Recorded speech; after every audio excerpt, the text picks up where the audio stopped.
Waitress pushed into the pool. Everyone laughed, until the man in the blue tux stood up and the chandeliers seemed to stop breathing. What if one staged joke exposed who everyone really was? Evelyn's sneakers squeak across polished stone as she clears the last table. The gala hums, string lights sparkle, clink of flutes, the sweet bite of chlorine. She's invisible, until Sophie Ross decides she isn't. Hello again, dear viewers. It's wonderful to have you with me today. Before we dive into the story, I'd love to know, where are you watching from? Drop your city or state in the comments. I read every single one, and I love seeing our community stretch across the country. Now, let's rewind to where this all began. The ballroom smelled like money, champagne and lilies, imported candles that cost more than Evelyn's weekly paycheck. She kept her head down, her tray balanced, her black uniform pressed crisp despite the steam and chaos of the kitchen she'd just left. 6 hours into her shift, 4 more to go. Then the overnight stock job at the warehouse. Then home to check on Mom. Then maybe, if she was lucky, 3 hours of sleep before her online accounting class at dawn. She didn't complain. Complaining was a luxury. Hey, Ev. Marco, the dishwasher, flexed his burned hand. The wrap was coming loose again. Evelyn set down her tray and pulled fresh medical tape from her apron pocket. You need to see a real doctor. Can't afford it. He winced as she secured the bandage. Thanks, though. She tucked 2 dinner rolls beside his elbow. Eat something. Long night. He smiled. She didn't. The ballroom doors swung open, and Evelyn slipped back into the light. Across the marble floor, Sophie Vandermeer held court like a queen among lesser royals. Her gown shimmered pearl and silver. Her laugh carried over the orchestra. Her father's real estate empire had bought this venue. Twice. The scholarship fund will change lives, Sophie told the cluster of phones pointed at her face. Her smile was camera-ready, practiced. Education is a right, not a privilege. That's why the Vandermeer Foundation is proud to announce... She didn't finish. Her attention snagged on something across the room. Williams Hayes. He stood near the bar, tall and easy in his tailored suit. Old money. Quiet confidence. The kind of man who didn't need to raise his voice to command a room. Sophie had been circling him all evening. Subtle touches on his arm. Bright conversation. He'd been polite, distant. Now he was smiling. Not at her. Sophie's eyes narrowed as she followed his gaze. A server. Dark ponytail. Plain face. Nothing special. The girl was thanking Williams for something. Stepping aside? Holding a door? Sophie couldn't tell. But the way he looked at her, like she was a person, like he saw her, that smile should have been Sophie's. Evelyn hadn't meant to catch his attention. She'd only been doing her job, clearing glasses, staying invisible. But when she'd almost collided with him near the service corridor, he'd stepped back with an apology. An actual apology. To her. No, I'm sorry, sir, she'd said automatically. Williams. He'd smiled. Warm. Real. And you didn't do anything wrong. She'd nodded and moved past him, heart beating faster than it should. Men like that didn't see people like her. But for just a second, he had. She didn't think about it. Couldn't afford to think about it. Back in the ballroom, she refilled champagne flutes, cleared appetizer plates, became invisible again. Until she wasn't. Sophie appeared at her elbow like smoke. Oh my God. I'm so sorry. Evelyn looked down. A champagne flute lay overturned on the floor beside Sophie's chair. The marble was dry, spotless, but cameras were already turning. I'm such a klutz, Sophie said, loud enough for her circle to hear, loud enough for the phones to catch. Could you? Evelyn's throat tightened. There was nothing to clean. They both knew it. But the eyes were already on her. The lenses, the judgment. She knelt, pulled the cloth from her apron, mimed wiping pristine stone, while Sophie's friends whispered and giggled above her. The marble was cold against her knees. The humiliation was colder. Thank you so much, Sophie said sweetly. "You're such a hard worker." The words were knives wrapped in silk. Evelyn stood, nodded, walked back toward the kitchen with her spine straight and her eyes burning. Behind the bar, Carlos and Jen exchanged glances. They'd seen it. They always saw it. The small cruelties. The casual humiliations. The way people like Sophie used people like them as props. "That girl's gonna snap one day," Carlos muttered. "Not her," Jen said quietly. "She's too strong for that." Across the ballroom, Sophie leaned toward her friends. Her eyes flicked from Williams, still by the bar, to Evelyn's retreating form. A smile curved her lips, sharp, satisfied. "Let's make tonight unforgettable," she whispered. Her friends leaned in, eager. The orchestra swelled. And Evelyn pushed through the kitchen doors, back into the heat and noise where she belonged, unaware that her life was about to change in ways she couldn't imagine. The invisible girl was about to be seen. And not everyone would like what they saw. The ballroom buzzed with the kind of conversation that moved money. Investors in designer suits, influencers angling for content. Everyone wanted a piece of the Ross Hotel project, the waterfront development that would reshape the city's skyline. "I heard they brought in a silent partner," someone whispered near the champagne fountain. "Co-owner, anonymous, deep pockets. Has to be foreign money, Chinese, Middle Eastern. No one knows, that's the point." Sophie drifted through the speculation like she owned it. Maybe she did. Her father's firm held 3 parcels adjacent to the Ross site. She smiled at the right people, laughed at the right moments, and kept one eye on Williams Hayes, who stood apart from the feeding frenzy, checking his phone. He looked bored. That wouldn't do. In the kitchen, Mr. Patel clutched his hand to his chest. The scalding water had caught him off guard. 82 years old and still washing dishes because his pension didn't cover rent. "Let me see." Evelyn guided him to the prep station. The burn was angry and red. "I'm fine." His accent was thick, his pride thicker. "I finish my shift." "You need ice and ointment." She pulled supplies from the first aid kit. Her hands were gentle, efficient. "Sit." He sat. She worked in silence, wrapped the burn, didn't tell him he was too old for this, didn't say what they both knew, that tomorrow he'd be back at the same sink, that there was no choice.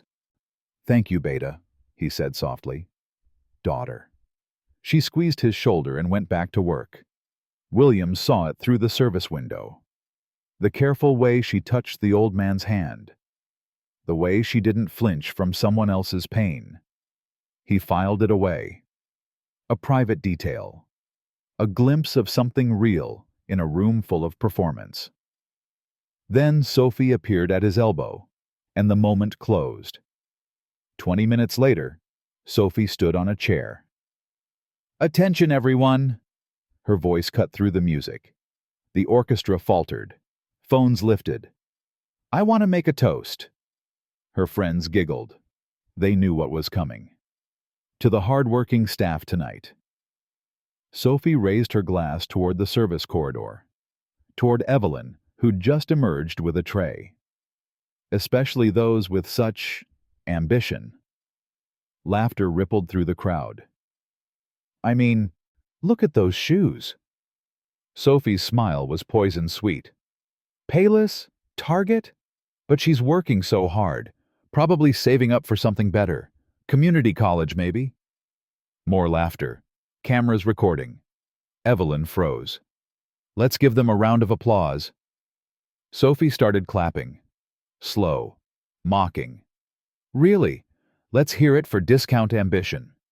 The room erupted. Some people clapped genuinely.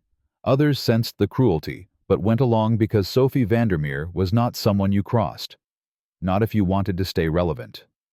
Evelyn's face burned. Her tray trembled. But she didn't drop it. Didn't run. She walked back to the kitchen. One foot in front of the other. Professional. Invisible. Except she wasn't invisible anymore. She was the joke. Marta caught her at the kitchen door. The head bartender. 50-something, tough. She'd seen worse than this. "Go home, honey." "I can't." "You don't have to take this." "I need the hours." Evelyn's voice was flat, empty. "I need the money. Mom's medication costs—" "I know." Marta's hand was firm on her arm.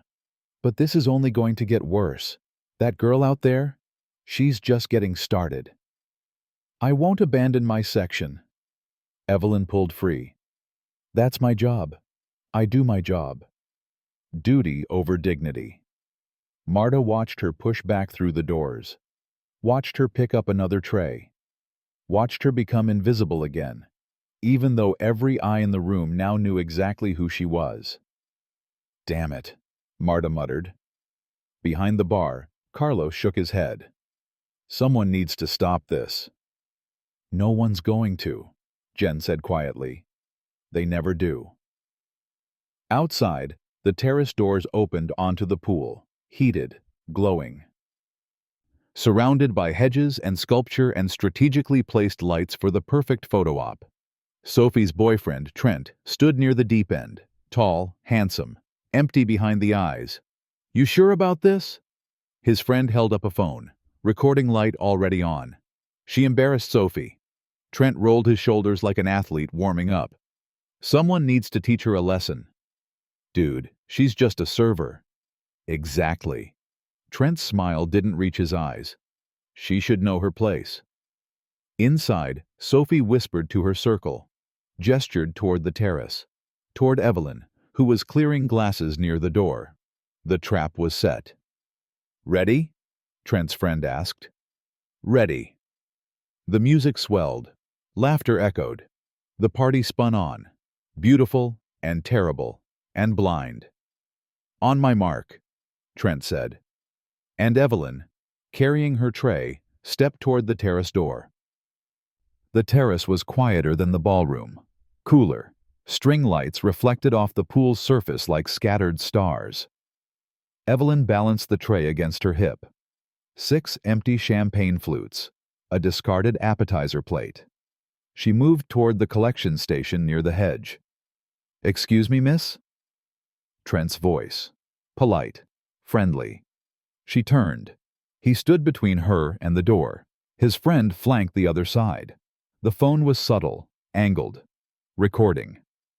"Could you grab that glass?" Trent gestured toward the pool's edge. "Someone left it on the coping." Evelyn hesitated. Something felt wrong, but this was her job. She nodded, set down her tray, walked to the edge. The pool glowed blue beneath her, deep, 8 feet at least. The glass sat just beyond reach. She leaned forward, stretched. Behind her, Trent moved. Fast. She felt his hands before she saw them, square between her shoulder blades. A shove. Not a push. A shove. And the world tilted. Time stretched like taffy. The pool rushed up. She heard laughter. Saw phone lights flashing. Felt the water swallow her whole. Cold. Shocking. Everywhere. The splash punched through the music. Heads turned. The terrace filled. Jewel-toned gowns crowded the edge. Faces leaned over. Some concerned. Most delighted. The perfect story for tomorrow's feed. Evelyn surfaced, gasping. Her uniform clung like a second skin. Mascara burned her eyes, bled down her cheeks in dark rivers. She reached for the ladder. It wasn't there. Someone had removed it. Moved it. She kicked toward the far end where the stairs should be. Her shoes were weights. Her apron tangled around her legs. "While you're down there, scrub the grout!" A woman's voice, high and bright. More laughter. "Check for loose tiles!" Another voice. Male. Delighted. "Do you do windows too?" Trent again, grinning at his phone. Sophie stood at the edge, arms crossed, smile sharp as broken glass. This was better than she'd planned. Better than she'd dreamed. Evelyn's fingers scraped the pool's edge, Smooth. No grip. She kicked harder. Tried to pull herself up. Failed. The laughter grew louder. Then it stopped. Williams Hayes stood. No announcement. No raised voice. Just movement. Steady. Deliberate. His shoes echoed on stone. The crowd parted. He walked to the edge. Evelyn looked up. Water in her eyes. Shame burning hotter than chlorine. "I'm fine," she tried to say. Her voice cracked. "I can—" He was already kneeling, already shrugging off his jacket. Custom tailored. Midnight blue. Worth more than her car. He tossed it aside like it was nothing. "Take my hand." His voice was quiet. Calm. Not a request. "Now, before we see what happens next, if you're feeling something right now, if this story is resonating with you, would you do me a favor? Click that subscribe button below. It's free, it takes 2 seconds, and it tells YouTube to share this story with others who need to hear it. Stories about dignity and justice matter at every age. All right, let's continue. An anchor. She hesitated. He was a guest. She was staff. This wasn't how it worked. Now. Firmer. His hand extended, steady. She reached. His grip was iron. He pulled, lifted. She came up out of the water like something rescued from drowning, which maybe she was. Her feet found the stone. She stood, dripping, shaking, humiliated. He picked up his jacket, wrapped it around her shoulders. It was warm from his body, heavy, real. "Marta!" His voice carried. Command, not volume. "Hot tea. Now." The head bartender was already moving. "Towels," he said to a frozen server. 3. Clean. People scattered. Evelyn couldn't speak. Couldn't look at him. Could only stand there wrapped in expensive fabric while her cheap shoes puddled on his expensive stone. "You're okay," he said quietly. Just to her. "You're safe." She nodded. Didn't trust her voice. Then Williams turned. His eyes found the photographer, the one with the phone. Still recording, still grinning. The grin died. "Delete those photos." Williams' voice was still quiet, but something in it changed. Temperature, pressure. "Now." "Dude, it's a free country. Delete them." Closer now. Williams didn't touch him. Didn't threaten, didn't need to. "Every single one. I'll watch." The room hushed. Even the orchestra faltered. This wasn't part of the script. This wasn't how the night was supposed to go. The photographer looked at Sophie, at Trent, found no help, no backup. "It's just a prank, man." "It's assault." Williams held out his hand. "The phone." Silence. Sophie's smile had frozen. Cracked. This wasn't the story she wanted told. This wasn't how it was supposed to end. Evelyn stood behind Williams, small, shaking, protected. The photographer looked at his phone, at Williams, at the crowd of witnesses who suddenly weren't laughing anymore, at the man who'd just rewritten the rules. "Fine." He fumbled with the screen. "Deleted. See? Gone." "Good." Williams didn't smile, didn't blink. "Anyone else?" Phones disappeared into purses, pockets. Suddenly everyone was very interested in their drinks. Williams turned back to Evelyn. Marta arrived with tea, towels, a blanket someone found. "Come on, honey." Marta wrapped her arm around the girl. "Let's get you dry." Williams watched them go. Then he looked at Sophie, at Trent, at the beautiful people who'd turned a party into a blood sport. "The show's over," he said, and walked back inside. The terrace emptied. The laughter died. The pool glowed blue and empty, reflecting nothing but stars. Somewhere in the kitchen, Evelyn sat wrapped in towels and tried to stop shaking. And in the ballroom, Sophie Vandermeer stared at her phone and realized she'd just made a very expensive enemy. Sophie recovered first. She always did. "Oh my God," she laughed. Light, breezy. "Lighten up." It was just a joke. Right, Trent? Trent nodded. Less confident now. Yeah, just messing around. She's fine. Sophie gestured toward the kitchen. No harm done. Williams turned, slowly, the way a judge turns to face a defendant.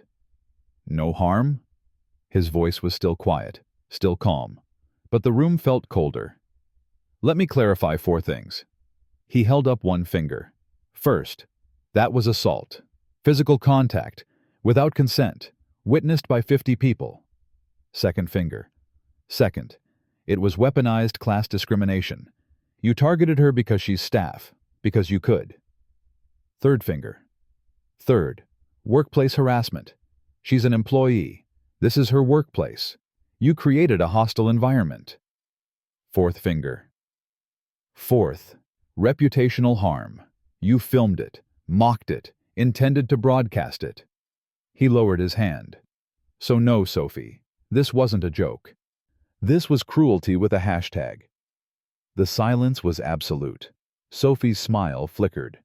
You're overreacting. Am I? A woman in a green gown stepped forward, Ross Hotel's corporate pin on her chest.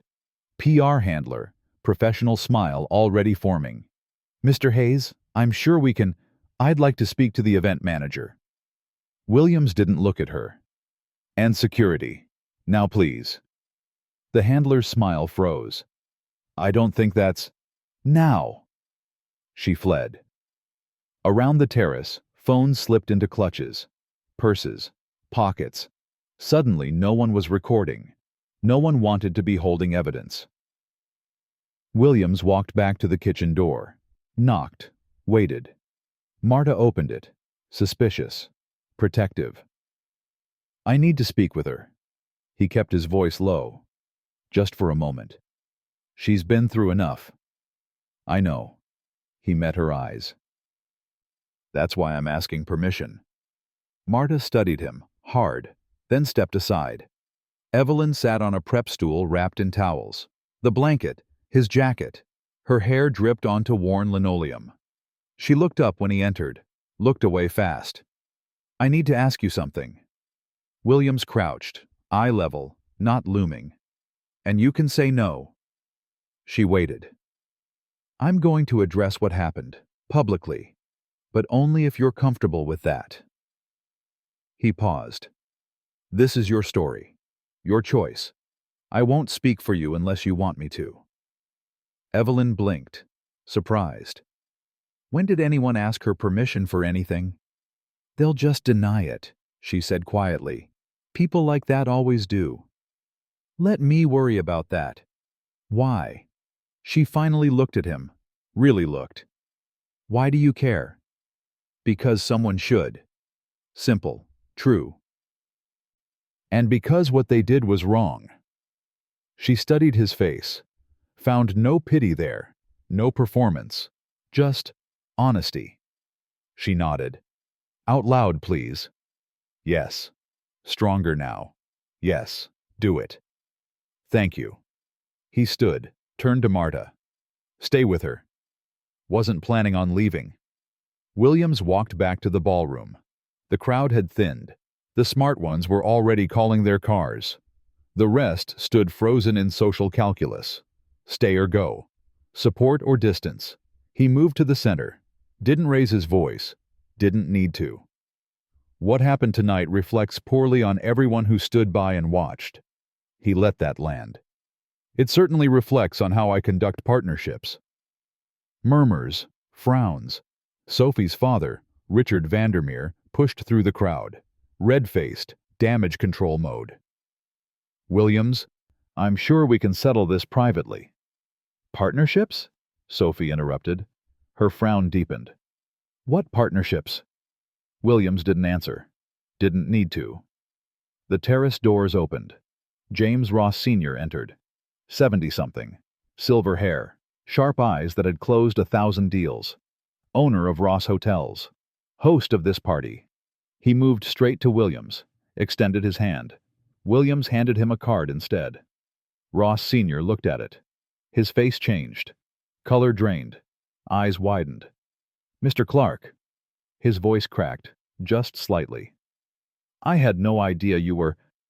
I prefer to keep a low profile. Williams took the card back. Usually. Clark? Sophie's voice pitched higher. Who's Clark? The name moved through the crowd like electricity. Whispers, gasps, phones being frantically Googled. Clark Enterprises? The Clark? Oh my God. Ross Sr. turned to his assistant. Get me the security footage. Everything. Now.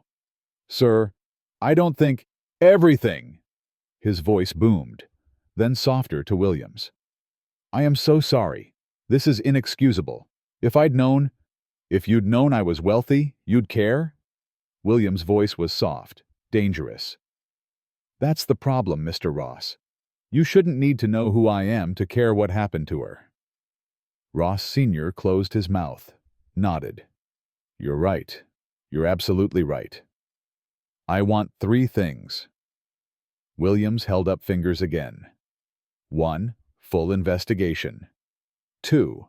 Written apology to the victim. 3. Policy review for staff protection at all Ross properties. Done. All of it.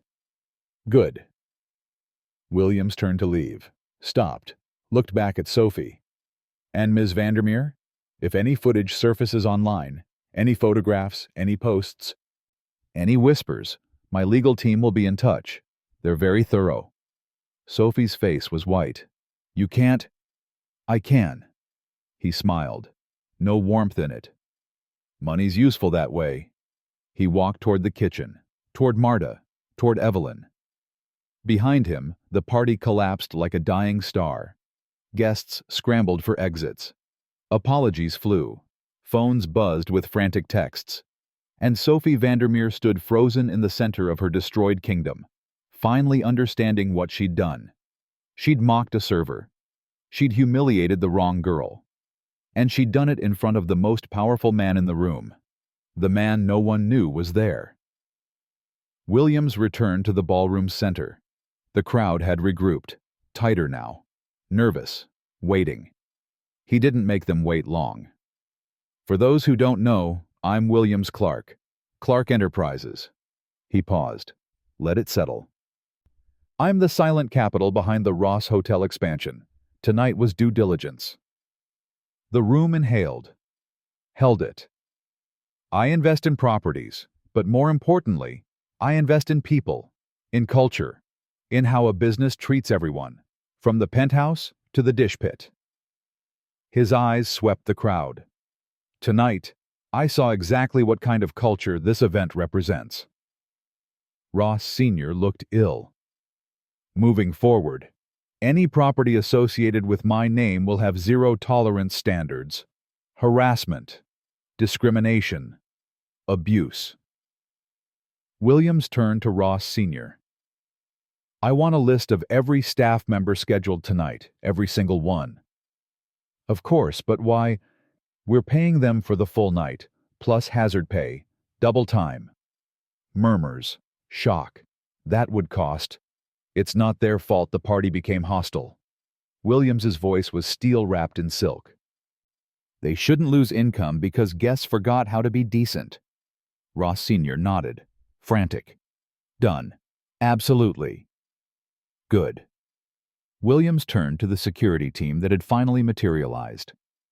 The individuals who pushed the victim into the pool, banned, permanently, from all Ross properties. Trent's face went red. You can't. I can. I own 40%. Williams didn't look at him. The videographer who refused to delete footage, also banned. The photographer had already left. Smart. And the AV team. Williams looked at the nervous woman in the Ross Hotel's polo. Check your mirrored backups, cloud storage. Any footage of the incident gets wiped, professionally, permanently. Yes, sir? Document it. I want confirmation by midnight. Yes, sir. Sophie watched her world narrow, contract by contract, connection by connection. This wasn't how power worked. Power was supposed to protect people like her, not. Williams walked toward the service corridor, away from the crowd, away from the cameras. Marta intercepted him. She's stable, dry, but she should go home. Agreed. He paused. May I speak with her? Briefly? Marta studied him, again, then nodded. Evelyn sat on a folding chair near the loading dock, his jacket still around her shoulders. She looked up when he approached, started to stand. Don't. He gestured for her to stay, pulled up another chair, sat at her level. How are you feeling? Fine. Automatic. Then quieter. Embarrassed. You have nothing to be embarrassed about. I got pushed into a pool at a fancy party. I think that's the definition of embarrassing. He almost smiled. You handled it with more grace than most of the guests handled being witnesses. She looked at him, really looked. Why are you doing this? Which part? All of it. The jacket, the speech, She gestured vaguely. The being decent. Because it's right. Simple. True. And because you deserve better than what happened tonight. She didn't know what to say to that. People didn't talk to her this way, like she mattered. Marta mentioned your mother. His voice gentled. Is she sick? Evelyn's throat tightened. Cancer. Stage 3. I work 2 jobs for the medical bills and I'm... She stopped. Why was she telling him this? I'm sorry. You don't need to hear. I asked. His eyes were kind. And I'm sorry. That's a lot to carry. Everyone has something. Not everyone carries it alone. The words hit her chest. Unexpected. True. He stood. Go home. Rest. Ross will send your full pay plus the hazard bonus. You're not losing money because of tonight. I can't accept. It's not charity. It's policy. He paused at the door. And Evelyn? You're stronger than you know. Then he was gone. And she sat there, wrapped in expensive fabric, wondering how her life had just changed. In the ballroom, Sophie was waiting. This is ridiculous. Her voice was sharp. Cornered animal sharp. You're ruining everything over a clumsy server who can't take a joke. Williams turned, slow. Careful. I have friends, connections, lawyers. Her smile was jagged. You think you can just humiliate me and walk away? I'll go to the press. I'll tell them you assaulted Trent, that you threatened guests, that you... The internet remembers cruelty, Sophie. She stopped. 50 people saw what happened. Security footage confirms it. AV logs, witness statements. He stepped closer. You can spin whatever story you want, but the truth has a way of surfacing, and when it does, he let that hang. Well, your family's brand is built on philanthropy and goodwill. How do you think that plays when people learn you weaponized wealth to torture service workers? Her face went white. So by all means. William's smile didn't reach his eyes. Call your lawyers. Go to the press. See what happens. She didn't move. He walked past her, toward Ross Sr., who stood near the bar looking 10 years older. The deal is paused. Ross Sr.'s face crumbled. Williams, Mr. Clark, please. We can fix this. New policies, training, oversight. Maybe. Williams' voice was measured. I need to think. Review everything. Talk to my team. Of course, whatever you need. I'll announce my decision in the morning. He glanced at the remaining guests. The hangers-on, the vultures. 10 a.m., my office. Come alone. I'll be there. Williams nodded, adjusted his cuffs, walked toward the exit. Behind him, Sophie's smile fractured, cracked, fell away completely. The deal was paused. Her father's parcels, worth millions, were tied to the Ross expansion. If the deal died, so did their leverage, their investment, their future. All because she'd pushed a girl in discount shoes into a pool. All because she hadn't known who was watching. The ballroom emptied. The music died. The lights came up harsh and fluorescent, revealing stains and scratches and all the ugliness beautiful lighting usually hid. And somewhere in the loading dock, Evelyn sat wrapped in a stranger's jacket and tried to understand what had just happened. The invisible girl had been seen, and the world had shifted on its axis. Isn't that something? The quiet ones often hold the most power. If you're enjoying this story, I hope you'll hit that like button. It genuinely helps other viewers discover these tales. And if you haven't subscribed yet, please consider it. We share stories like this every time. Stories about character, courage, and doing right by others. Now, let's see what Williams does next. The manager's office smelled like stale coffee and old paperwork. Fluorescent lights hummed overhead. Someone had brought dry clothes. A Ross Hotel's polo. Black slacks that were too long. Evelyn changed behind a privacy screen while Marta stood guard at the door. The tea sat cooling on the desk. Williams had ordered it. Hot. No sugar. Like he'd known. She emerged dressed, hair still damp, mascara scrubbed away, looking smaller somehow, younger. I need to finish my shift. Her voice was steady, final. Honey, no. Marta shook her head. Go home. Rest. I have 3 more hours scheduled. Evelyn met her eyes. I don't leave jobs unfinished. You were assaulted. I'm aware. She picked up the tea, sipped, steadied herself. But my section still needs coverage. My tables still need clearing. That's my job. I do my job. Marta studied her, hard, then sighed. You're too damn stubborn for your own good. Probably. At least stay here, off the floor. Let the others cover. Fine. Evelyn sat, wrapped her hands around the mug. But I'm staying the full shift. I need the hours. Core dignity. The kind money couldn't buy. A knock. Williams entered, stopped when he saw Evelyn. You should be home. So I'm told. He almost smiled, glanced at Marta. May I? 5 minutes, then she rests. He nodded, pulled up a chair, sat across from Evelyn like they were equals, like expensive suits and cheap polos didn't matter. Tell me about your mother. Evelyn blinked. Why? Because I asked. She hesitated. Then, stage 3 breast cancer.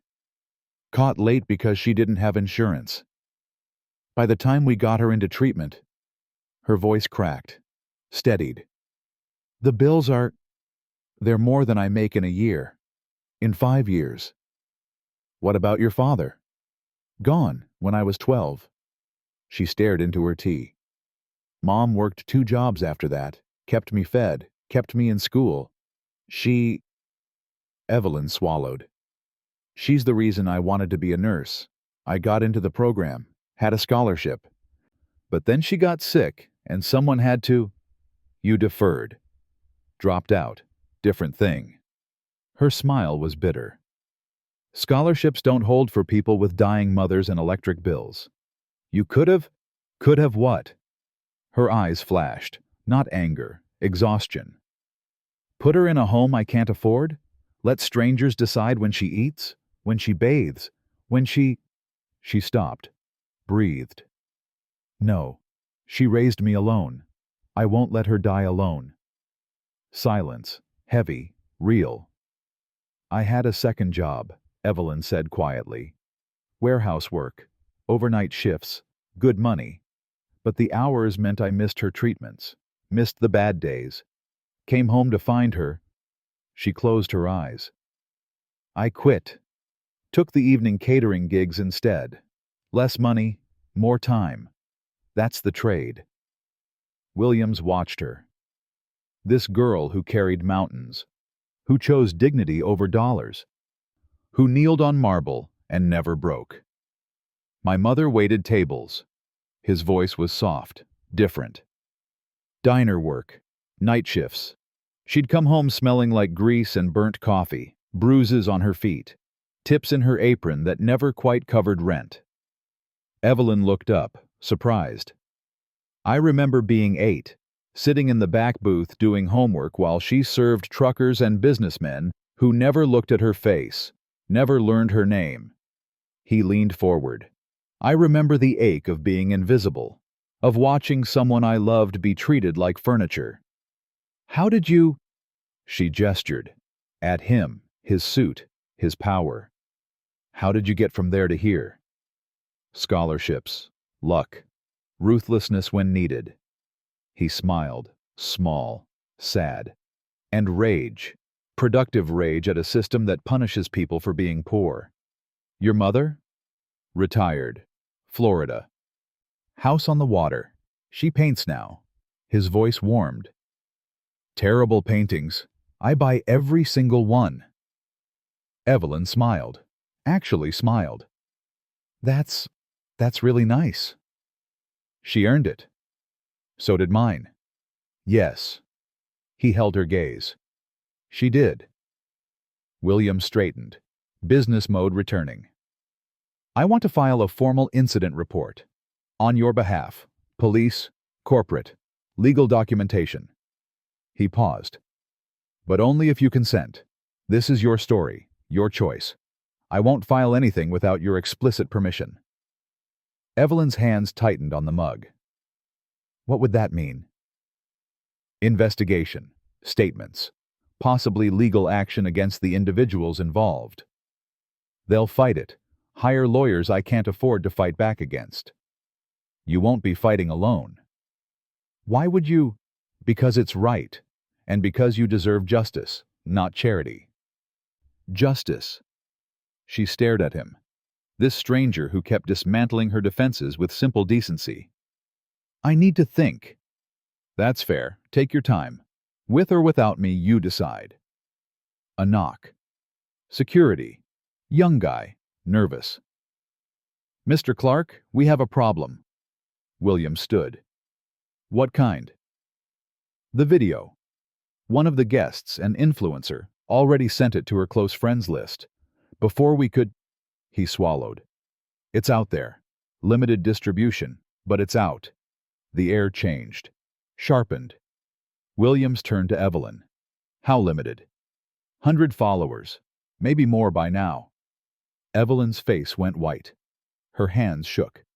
No, I can't. Mom can't see. Williams crouched, eye level. Look at me. She did. Barely. They posted their version, edited, spun, designed to make you the punchline. I know. So we go first. His voice was steel, calm, final.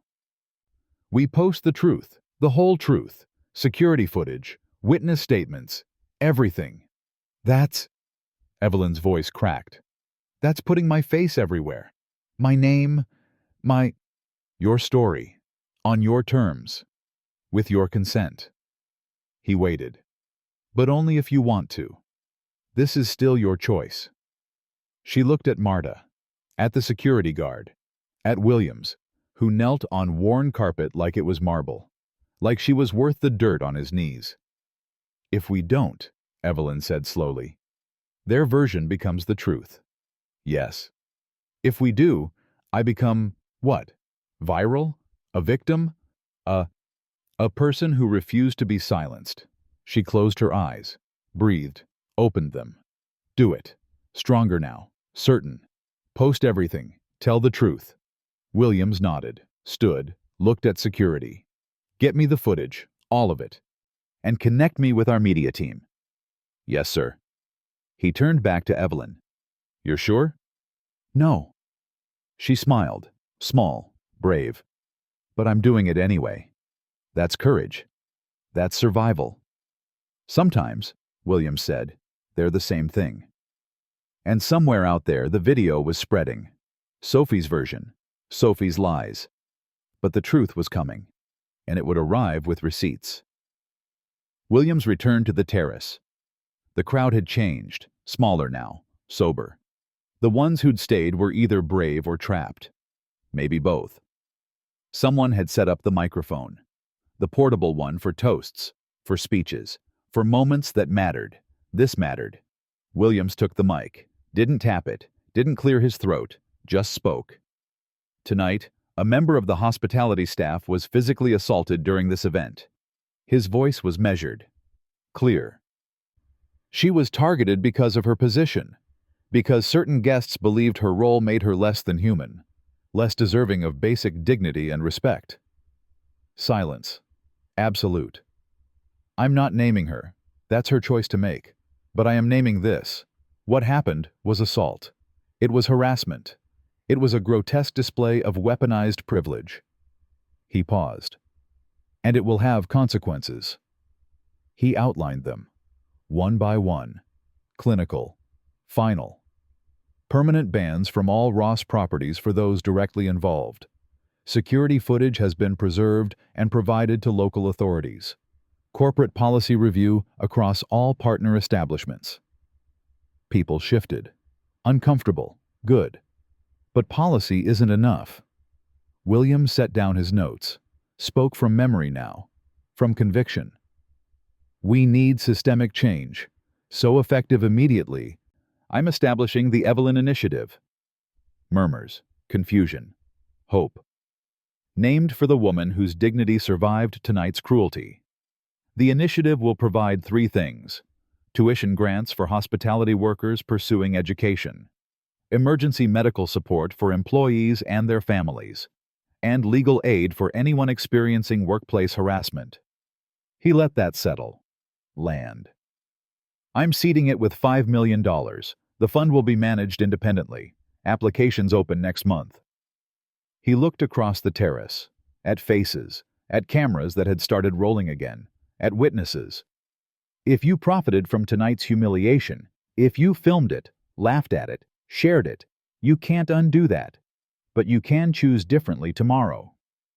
2 people stepped forward. A woman in burgundy, a man in pinstripes. Both had been on the terrace. Both had laughed. The woman took the mic first. Her hands shook. I'm sorry. I laughed. I didn't think, I just...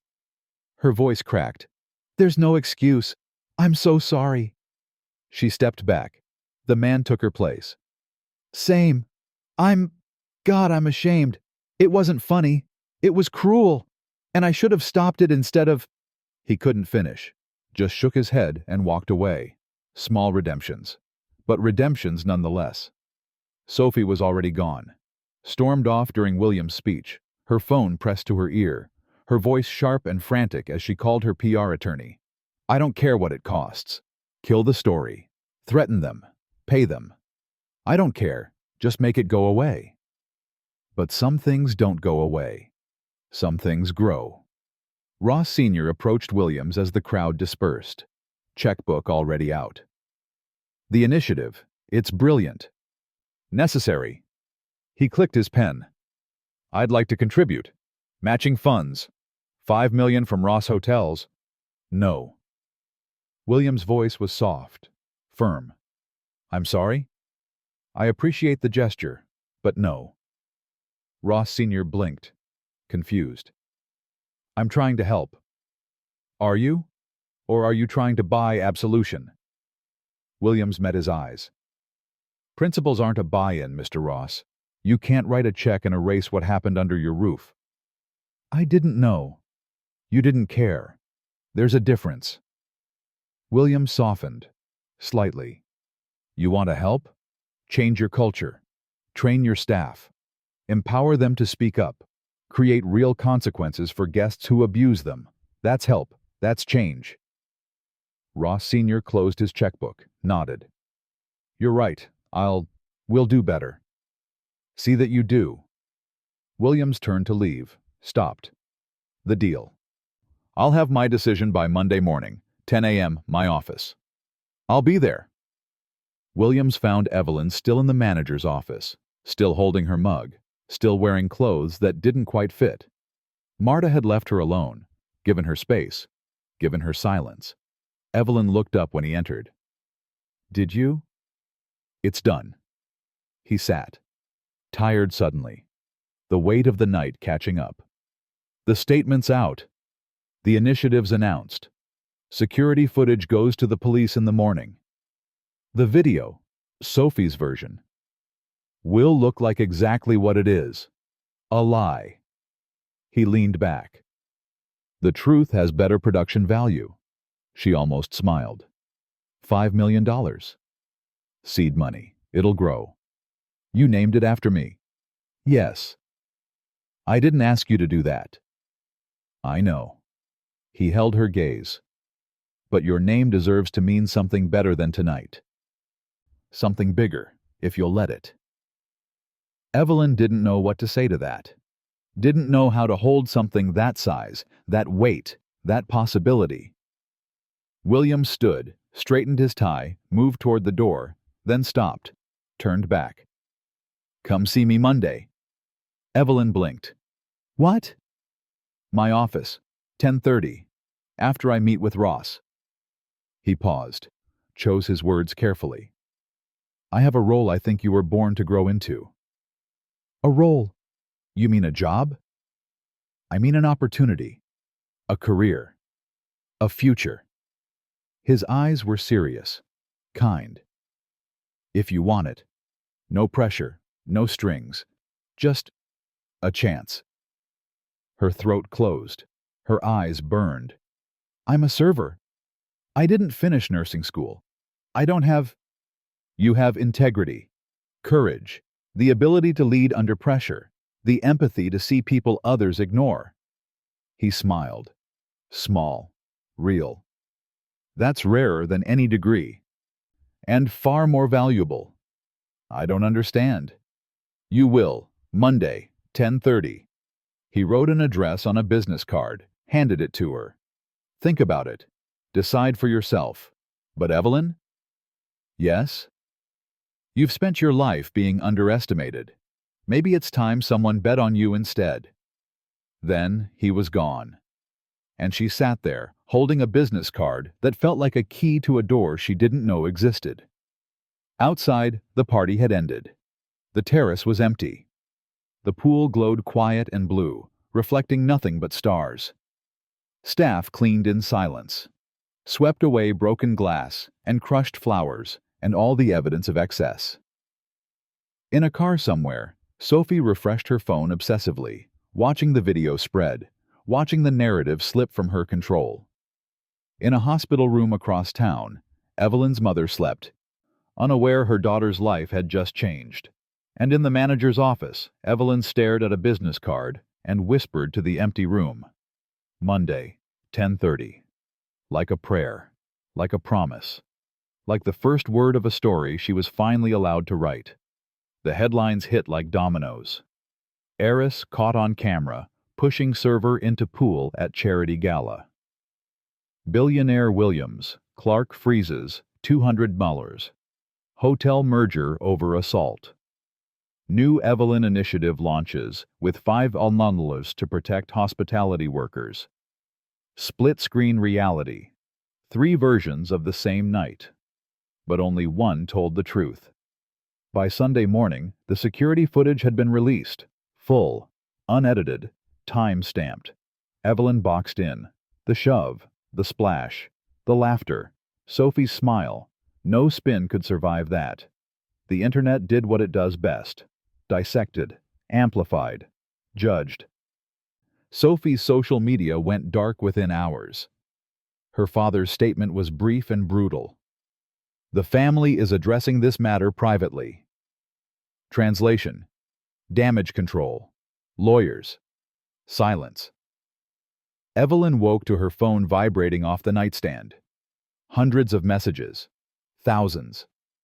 Most were from people she'd never met. Service workers, bartenders, cleaners, delivery drivers, people who'd been invisible their whole lives. "Thank you for not backing down. You gave us a voice. I've been pushed around for years. You showed me I don't have to take it. Your courage matters. You matter." She read them all. cried through most of them, let herself feel seen. Her mother found her in the kitchen at dawn, still in pajamas, still scrolling. "Baby girl." Mom's voice was weak but warm. "You should have told me. I didn't want you to worry." "Too late for that." She sat, slow, careful. Cancer made every movement cost something. "But I'm proud, so damn proud." Evelyn's throat closed. I didn't know what else to do." "You did exactly right." Mom squeezed her hand. "Now go shower. You have a meeting tomorrow." "How did you—" "Mothers know things." She smiled.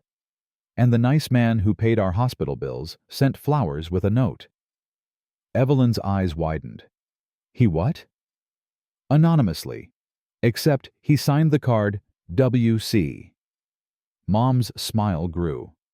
"Not very anonymous." "Mom, I can't accept." "Already done. Bills paid. Treatment covered through end of year." Her eyes glistened. "Let someone help, baby. For once in your life, let someone help." Evelyn didn't argue. Couldn't. The weight she'd carried for 2 years had just lifted. Not gone, but shared. By Monday morning, Ross Hotel's stock had dropped 4 points. Investors demanded emergency meetings, governance reviews, policy changes. James Ross Sr. issued a statement. Effective immediately, Sophie Vandermeer has been removed from any formal or advisory role with Ross Hotels. We are implementing comprehensive staff protection policies across all properties. We failed our team. We will do better. Sophie's phone stayed dark. Her friends went quiet. Her father's disappointment was a living thing, cold and vast. She'd humiliated a server. She'd destroyed herself. Monday, 10:30. Evelyn stood outside Clark Foundation headquarters. Glass and steel, modern, clean, intimidating. She'd worn her best outfit, a blazer from Goodwill, slacks from Target. The shoes Sophie had mocked. She wore them anyway. Inside, the lobby smelled like coffee and possibility. A woman at reception smiled, actually smiled, and said, "You must be Evelyn. We've been expecting you." Not the girl from the video, not the victim, just her name. Williams met her on the 3rd floor, gave her the tour himself. Offices filled with people who looked up, nodded, said hello like she belonged there. "This is our community outreach team, legal services, emergency response unit." He walked slowly, let her absorb it. "The Evelyn Initiative will coordinate with all of them." "I don't understand what I'd—" "Program coordinator." He opened a door. An office, small but real. A desk, a window. Her name already on a placard.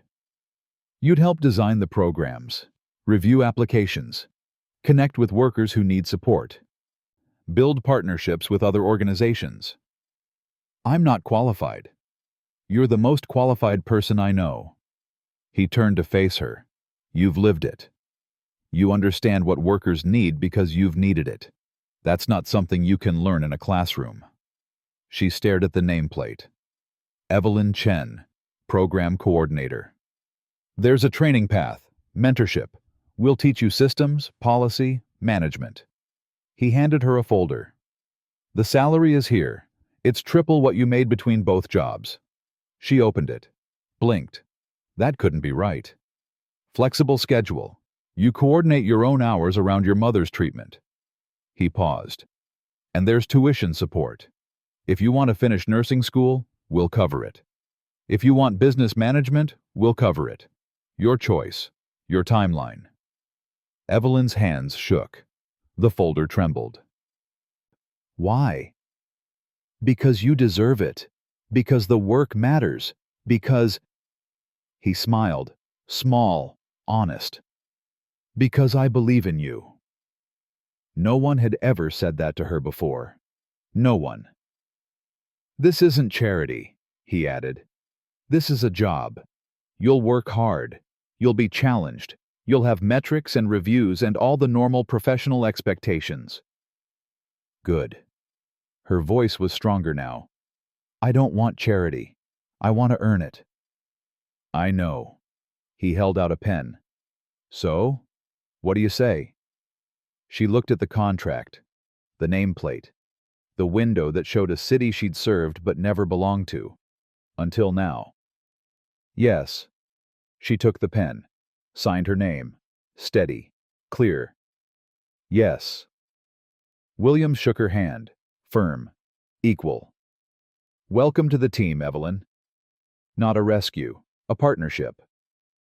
That afternoon, an email arrived at Williams' office. Sender, anonymous. Subject line, additional evidence. He opened it, found raw video clips, the push from 3 angles. Audio of Sophie planning it with Trent. Time-stamped, high resolution, damning. The note was brief. From someone who's been silent too long, use it. Williams forwarded it to his legal team, to the police, to Evelyn's attorney. Yes, she had one now, pro bono, courtesy of the foundation. By 5 p.m., a process server found Sophie at her father's estate. Civil action, assault, intentional infliction of emotional distress, punitive damages. The lawsuit was filed. Public record. No more hiding. Sophie stood in her childhood bedroom, holding papers that outlined exactly what her cruelty would cost. Money, reputation, future, everything. And across town, Evelyn sat in her new office, reading training manuals and sipping coffee that someone else had made for her. For the first time in years, she wasn't exhausted. She was ready. The invisible girl had found her name. And her name was power. The settlement came through in October. Civil court, mediation. Lawyers in expensive suits arguing over dignity's price tag. Sophie issued a formal apology. Written, public. Approved by 3 attorneys and stripped of everything except the bare facts. I was wrong. I caused harm. I am sorry. She paid damages. Not to Evelyn. Evelyn refused personal payment. But to a hospitality workers fund. $60,000. Court-ordered community service. 200 hours in soup kitchens, shelters, places where invisible people became unavoidable. Sophie completed every hour. Silent. Humbled. Changed, maybe. Or just careful. Either way, she was no longer untouchable. By November, the first Evelyn Initiative cohort had been selected. 12 recipients. Servers, porters, housekeepers, line cooks. People who worked doubles and dreamed in margins. Evelyn sat across from them in the Foundation's conference room. Not as a victim, not as a symbol, as their coordinator, their advocate, their peer. You're here because you deserve to be, she told them. Not because you suffered, not because someone pitied you, because you showed up, you kept going, you earned this. They nodded. Some cried. All of them understood. Mr. Patel was there. His burn had healed, but arthritis had settled into his hands. 82 and still washing dishes because retirement was a luxury he couldn't afford. Until now. Your clinic appointment is covered, Evelyn told him gently. Treatment too. Physical therapy. Whatever you need. His eyes filled. Beta, I cannot. You can. You will. She squeezed his shoulder the way he'd let her wrap his burn that night. You took care of everyone else. Let us take care of you. He wept. Openly. Gratefully. And Evelyn held his hand and thought about how power looked different when you'd lived without it. Williams finalized a new deal in December. Not Ross Hotels. A different firm. Smaller. Quieter. Known for worker protections and ethical labor practices. The margins were thinner, but the foundation was solid.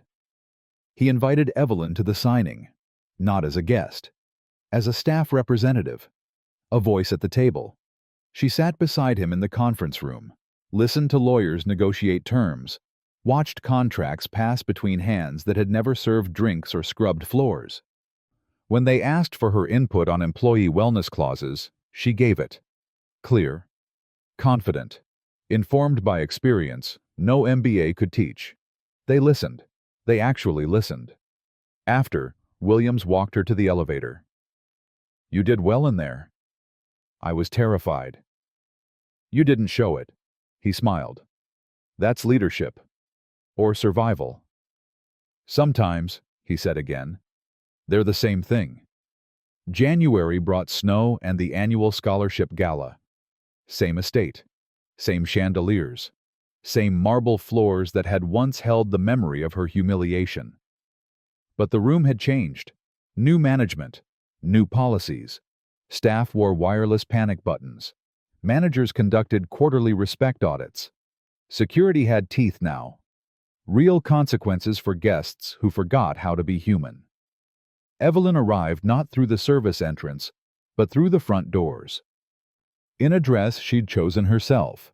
Blue, simple, strong. She wasn't there to serve. She was there to speak. The ballroom filled. Donors, recipients, press, people who mattered, and people who wanted to matter. Williams introduced her from the stage, brief, respectful, then stepped aside. And Evelyn walked to the microphone. The same terrace doors stood open behind her. The pool glowed blue in the winter night. Same water, same depth. But she wasn't afraid of it anymore. 6 months ago, I stood in this room as invisible, she began. Her voice was steady, clear. I carried trays. I cleared glasses. I existed in the margins of other people's celebrations. The room was silent. Then someone decided I was less than human, that my dignity was negotiable, that my body was a punchline. She paused. Let them remember. Let them feel. I was pushed into that pool. I was mocked. I was humiliated. Some people looked away, ashamed. Others leaned forward, listening. But I didn't drown.